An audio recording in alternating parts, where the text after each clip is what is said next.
സംസ്ഥാനം ഗുരുതര സാമ്പത്തിക പ്രതിസന്ധിയിലെന്ന് വ്യക്തമാക്കി ധവളപത്രവുമായി സർക്കാർ. ആകെ കടബാധ്യത 5.07 ലക്ഷം കോടി രൂപയായി ഉയർന്നെന്നും സംസ്ഥാനം കടുത്ത ട്രഷറി പ്രതിസന്ധിയിലെന്നും ധനകാര്യ സ്ഥിതി റിപ്പോർട്ടിൽ പറയുന്നു. സർക്കാർ ജീവനക്കാരുടെയും പെൻഷൻകാരുടെയും കുടിശ്ശിക ഇനത്തിൽ മാത്രം പുതിയ സർക്കാരിന് 48,733 കോടി രൂപയുടെ അധിക ബാധ്യതയുണ്ട്. സർക്കാർ ജീവനക്കാരുടെ വിരമിക്കൽ പ്രായം ഉയർത്തണമെന്നാണ് ധവളപത്രത്തിലെ പ്രധാന ശുപാർശ. സംസ്ഥാനത്തിന്റെ പൊതു സാമ്പത്തിക സ്ഥിതി അവലോകനം ചെയ്തുകൊണ്ട് തയ്യാറാക്കിയ ധവളപത്രം കേരളം അകപ്പെട്ടിരിക്കുന്ന സാമ്പത്തിക പ്രതിസന്ധി വരച്ചിടുന്നുണ്ട്.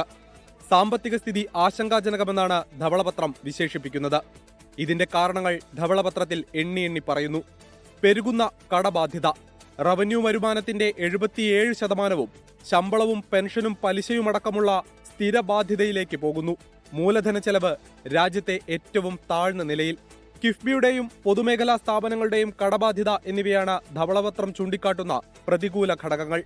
കേന്ദ്രത്തിൽ നിന്നുള്ള സാമ്പത്തിക ഉപരോധം ധവളപത്രം ശരിവെക്കുന്നു. നികുതി പിരിവിലെ കുറവും കേന്ദ്രവിഹിതത്തിൽ വന്ന കുറവും കേരളത്തിന്റെ സാമ്പത്തിക സ്ഥിതിയെ സമ്മർദ്ദത്തിലാക്കുന്നുവെന്നാണ് ധവളപത്രത്തിലെ പരാമർശം. പിണറായി സർക്കാർ അധികാരമൊഴിയുമ്പോൾ ഉണ്ടായിരുന്ന പണബാക്കിയിലും ധവളപത്രം വ്യക്തത വരുത്തുന്നുണ്ട്. മാർച്ചിൽ ട്രഷറി ക്ലോസ് ചെയ്യുമ്പോൾ 6,322.36 കോടിയായിരുന്നു ബാക്കി. മെയ്യിലെ കണക്കു പ്രകാരം 2,211.93 കോടി രൂപയാണ് ട്രഷറി ബാലൻസ്. സാമ്പത്തിക സ്ഥിതി ആശങ്കാജനകമാണെങ്കിലും ദീർഘകാല വീക്ഷണത്തോടെയുള്ള നടപടികളിലൂടെ സമ്പദ് വ്യവസ്ഥയെ പുനരുജ്ജീവിപ്പിക്കാൻ കഴിയുമെന്നാണ് ധവളപത്രം മുന്നോട്ട് വയ്ക്കുന്ന പ്രതീക്ഷ. വരുമാനമുയർത്തൽ, ചെലവ് നിയന്ത്രിക്കൽ, സ്വകാര്യ നിക്ഷേപം തുടങ്ങിയവയാണ് പരിഹാര നടപടികൾ.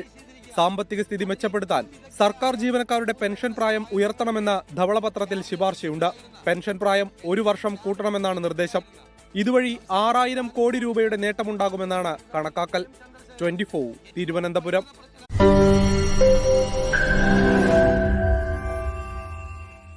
ലോകത്തെവിടെയായാലും ഏത് സമയത്തും 24 വാർത്തകളും ഓഗ്മെന്റഡ് റിയാലിറ്റി പാക്കേജുകളും എക്സ്പ്ലെയിനറുകളും വിശദമായി കാണാൻ ഞങ്ങളുടെ യൂട്യൂബ് ചാനൽ നിങ്ങൾക്ക് സബ്സ്ക്രൈബ് ചെയ്യാം.